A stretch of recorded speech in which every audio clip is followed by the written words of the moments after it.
Minneapolis police received a 911 call reporting a shooting on the 600 block of 24 Avenue North. Preliminary information indicates that there was a struggle with a federal agent in front of the resident. During the struggle, the federal agent discharged his weapon, striking one adult male. The adult male then retreated inside of the residence, where he remained inside and refused to come out. Eventually, federal agents made entry into the residence, and the individual was brought to an ambulance where he has been transported to the hospital. Minneapolis police have secured the crime scene around the location, and the Minnesota Bureau of Criminal Apprehension, as well as the FBI, are on the scene processing the evidence. There's a crowd gathered in the area, and we have called for mutual aid from the Minnesota State Patrol and Hennepin County Sheriff. The crowd is engaging in unlawful acts. They have thrown fireworks at police officers, and at multiple times, gas has been deployed. Police are attempting to disperse this unlawful assembly at this time. I urge anyone that is at the scene to leave immediately. This is already a very tense situation, and we do not need this to escalate any further. I have faith that the investigators are involved will follow every lead in this case and ensure it is completed to its logical conclusion.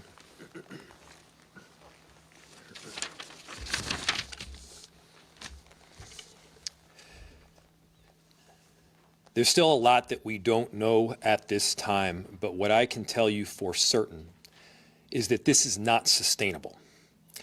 This is an impossible situation that our city is presently being put in. And at the same time, we are trying to find a way forward, to keep people safe, to protect our neighbors, to maintain order.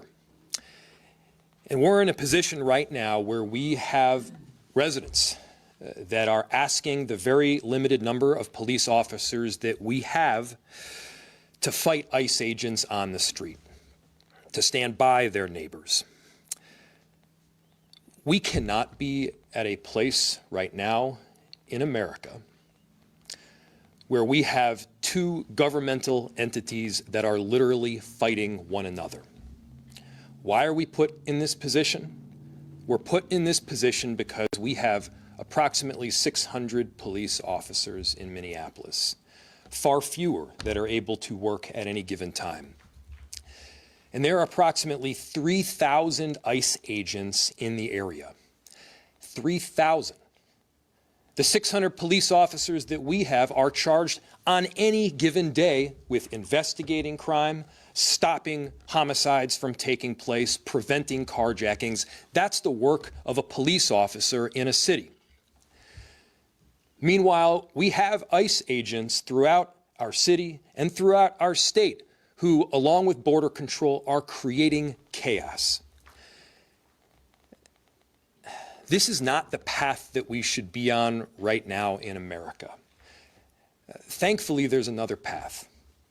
And I want to talk to everybody who's out there, even people who aren't living in Minneapolis right now. Maybe you just put your kids to bed. Maybe you're cleaning up the dishes. I'm sure you love your family. There's no doubt in my mind that you love your town.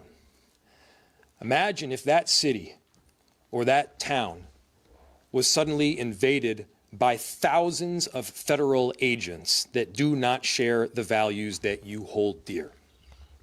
Imagine if your daily routines were disrupted. The local cafe that you eat at was shut down because they're scared that their own family might get torn apart. Imagine if schools shut down and suddenly parents got to figure out what to do for daycare. This is not creating safety. It's certainly not creating safety when a huge percentage of the shootings that have taken place so far this year in Minneapolis have been by ICE. So let's be very clear. I've seen conduct from ICE that is disgusting and is intolerable. If it were your city, it would be unacceptable there too. And for anyone that is taking the bait tonight, stop. That is not helpful. Go home. We cannot counter Donald Trump's chaos with our own brand of chaos. And I have seen thousands of people throughout our city peacefully protesting. For those that have peacefully protested, I applaud you. For those that are taking the bait, you are not helping, and you are not helping the undocumented immigrants in our city. You are not helping the people that call this place home.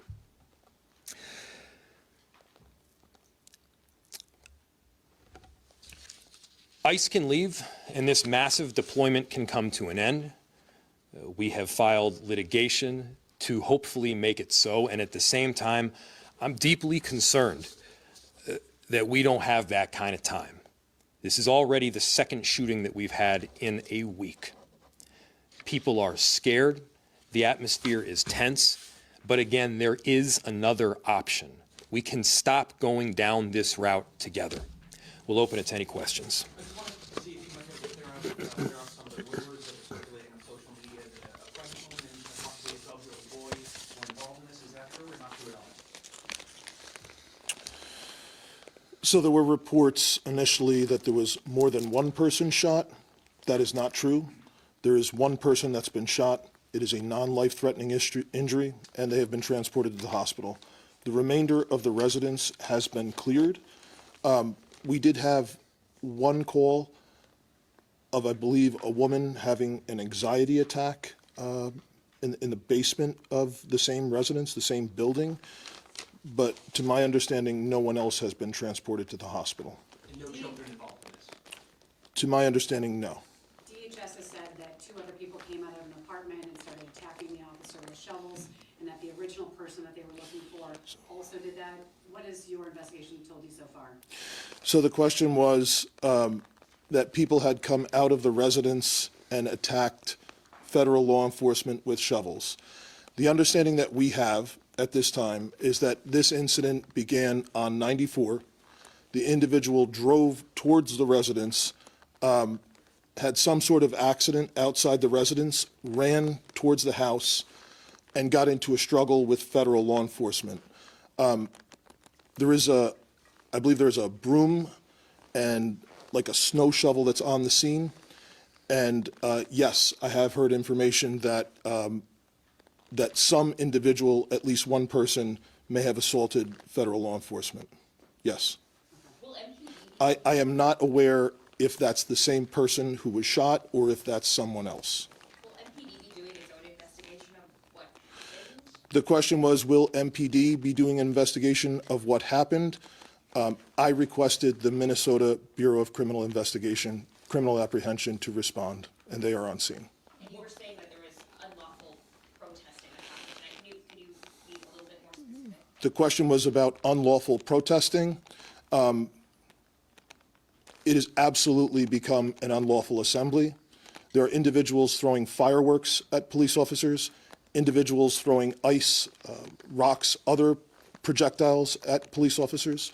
It is well past the line, and people need to leave. What kind of communication, if any, of you had with federal law enforcement tonight? The question was communication with federal law enforcement tonight. That communication was all on the scene.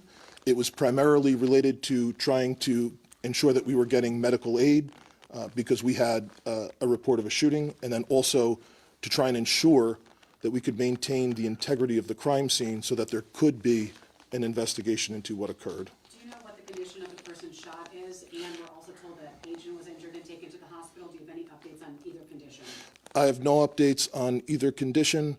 It's my understanding that this is a non-life-threatening gunshot wound. Can you talk about anything you know about that initial stop that started on 94, that initial chase, if you will, and anything you know about the person that they were following?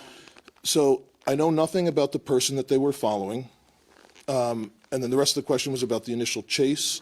It's my understanding that we have some other 911 call indicating that someone from the house was calling, saying that the person in the car was running from ICE. I was driving towards the residence. That's my understanding. Could Mayor Frey respond to the criticism that local officials are contributing to rising rhetoric, and that's part of the reason why we're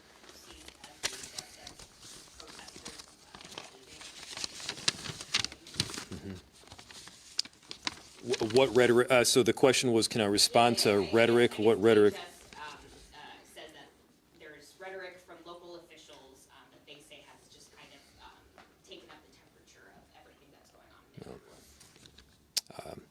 So the question was, there has been the accusation that local officials have perhaps taken up the temperature in Minneapolis. First, I'll say, show me a single place where I have encouraged anything other than peace. Show me a single place where we have encouraged violence. I have said from the get-go to people in Minneapolis, do not take the bait. We are better than that.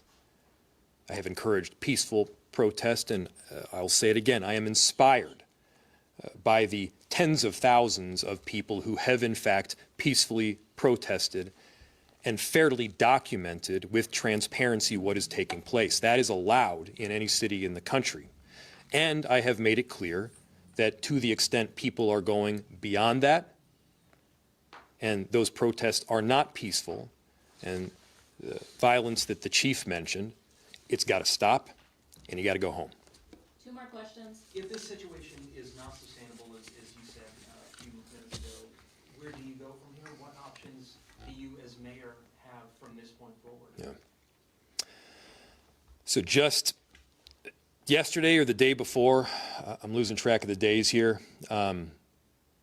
Minneapolis, along with St. Paul and the Attorney General's office at the state, filed a lawsuit.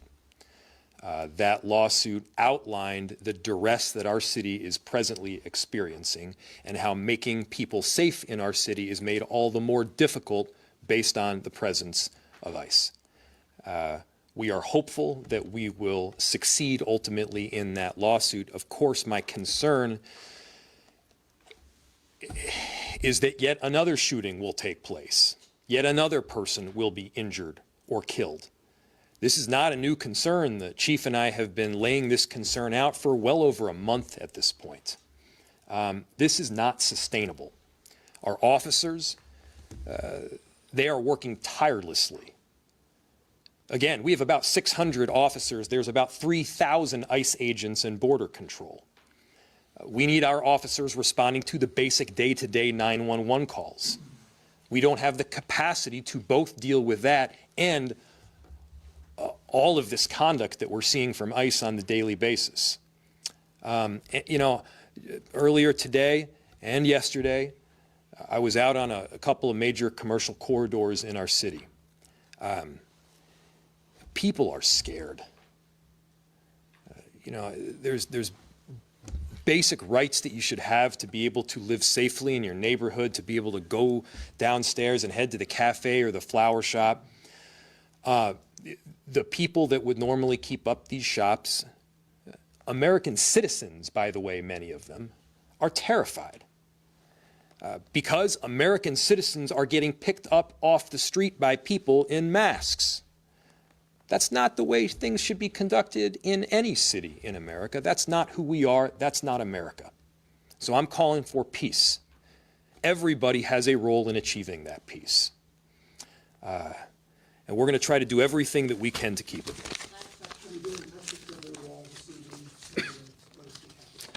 Yes, our office, yes, is in touch with the governor's office, as we've been for the last week here.